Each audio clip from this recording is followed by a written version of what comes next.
जाजपुर नियंत्रित बजार कमिटी बा आरएमसी कर्मचारी गयाधर साहू भिजिलांस रेड करिछि। गयाधर घरे कार्यकाल में भिजिलांस चढ़ाऊ आय बहिर्भूत संपत्ति ठूल कर जमापड़ी। तेबे सन्थेश्वरपुर घर समते 4टी स्थान में चढ़ाऊ करथिला भिजिलांस।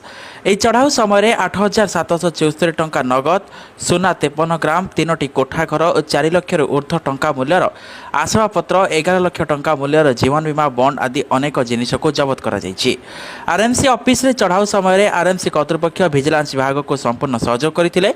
तेबे गयाधर विरुद्ध में भिजिलांस निकट में अभियोग पर भिजिलांस अदालत तांको घर को खानतलासी करने पर निर्देश देते। गयाधर साहू जाजपुर नियंत्रित बजार कमिटी तथा आरएमसी मार्केट सरकार भाव कार्यरत अच्छा। आज सका 4टी स्थान में जाजपुर कटक स्वतंत्र टीम यह चढ़ाऊ करते। भिजिलांस जाणीशुणी उद्देश्यमूलक एभली रेड करिछि। एथिपाई कोर्टर द्वारस्थ हेबे बोली गयाधर पत्नी सूचना दैछन्ति। शांतिलता साहू किसी ना आज्ञा एटा गोटे प्री प्लान गोटे कर किंतु मु भोर भोर चौरार पानी दूसरी 5टा राति आसिक से पहुँचले। तेणुक मु कबाट खोलदेली। से कहले आम घर ये करूँ घर कबाट सब गुड़ाक डोर फोर सब आलमिरा चाबी काटिदेकी सब खोलदेली। किसी आज्ञा घर पाइले 8,700 टଙ୍କା पाई आ 49 ग्राम सुना पाई किंतु गोटे प्री प्लान आमको ये पका किए पकई। तेणुक मुझे गोटे केस फाइल करी।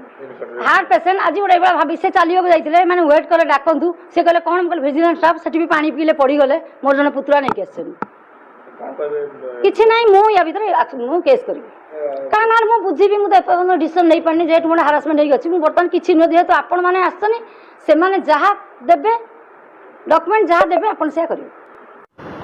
मो ना रमेश स्वाई सेक्रेटरी आरएमसी जाजपुर। घटना तो मुझे किसी जानी से बाबद एक्चुअली से मैंने आमको जो चिठी देले search warrant information of particular offence जोड़ा देले जो चिठीटा आम से बाबद कोऑपरेट करूँ। से मैंने लिखिक नहीं लिखित भाव में बसुले तो ऑफिस किस दिन हम से ऑफिस रोते जो हार्ट प्रॉब्लम थी से ऑफिशियली अटैच थे से ड्यूटी प्राय कर गोटे टेबुल बसती। मार्केट सरकार पदवी थे सालारी ग्रॉस सालारी थी पाखापाखि 22,580 ना 86 एमती कौन थी।